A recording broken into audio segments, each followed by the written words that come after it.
Welcome to the Hix introduction video. Hix is a project starter that provides the highest development experience since the day one. It cuts down up to 2 days of app configuration to just a few minutes for every new project. Let's see an example Ruby on Rails project generated via Hix. On the homepage we can see the basic navbar and footer layout. This example was configured to use Tailwind, but it also works for the Bootstrap and Bulma frameworks. In the navbar, we have an About page, a Contact page, a Pricing page, a Sign-in page, and a Sign-up page. And additionally in the footer, we have a Newsletter page, a Terms page, and a Privacy page. Let's visit the Sign-up page and register our first user. All of the authentication flow uses the device gem, selected during Hix project initialization. With that in place, we can complete the checkout. Navigate to the pricing page and select one of the plans. We are redirected to Stripe checkout session. The next step is filling the form with the test data to complete the purchase. When it is completed, we are redirected back to our app, landing on a success page. We can manage our subscription from the Navbar dropdown. It redirects to a Stripe billing portal. This is outside of our app, and fully configurable via Stripe's dashboard, providing commonly expected functionalities. Next, open the browser and navigate to Mailhog that runs as a Docker Compose service. It was selected during the Hix project initialization. I created a user mailer, and an email asking to join the newsletter. Opening it and clicking the link lands us on a simple newsletter subscription page that's included by Hix. Here, we can subscribe and unsubscribe the user, but it'll also work for unauthenticated visitors. Subscribers management is handled via Mailkick gem selected during the Hix project initialization. Last up is a basic admin panel that's handled via the Administrate gem selected when starting the project with Hix. There are predefined dashboards for resources included by default, based on what was selected during the Hix project initialization. This project was generated using Hix. Let's now see how. On the Hix website, click the Try Hix button to enter the project starter. At the very top, you can see Predefined Project Bundles, Basic, Software as a Service, and E-commerce. Clicking an Apply button under any one of those results and selecting a bundle of predefined packages in the starter below. Next, there's a project name input. It is possible at this point to proceed with minimum basics, but we are going to further configure the new project. On the left-hand side there's an overview, with links to packages categories. They group solutions to common requirements faced by programming projects. The category link can have one of the 4 states. Error, colored red, when the category is required and none of the packages is selected. Success, colored green, when any package is selected. As you can see, there are a lot of them selected already, either by default or coming from the previously applied software as a service bundle. Pending, colored yellow, when none of the packages are selected.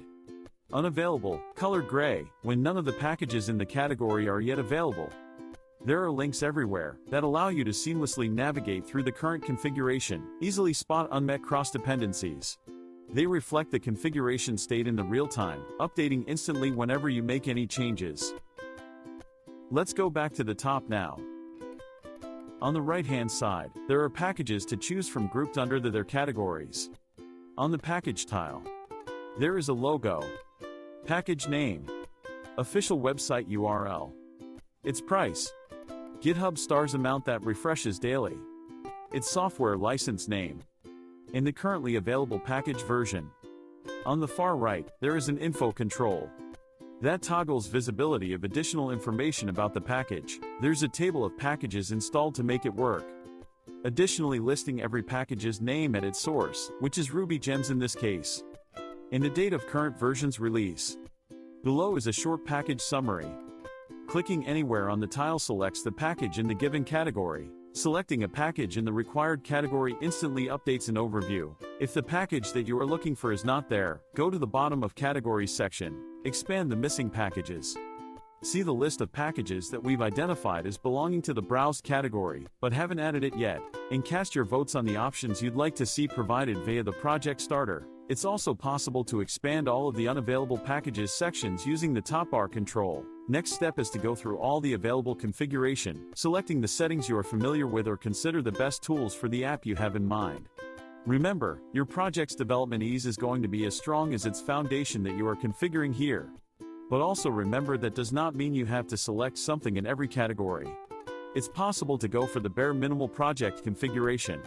As a general rule, our intention is to make the most of categories optional, and those required are defined at the very top of the overview list.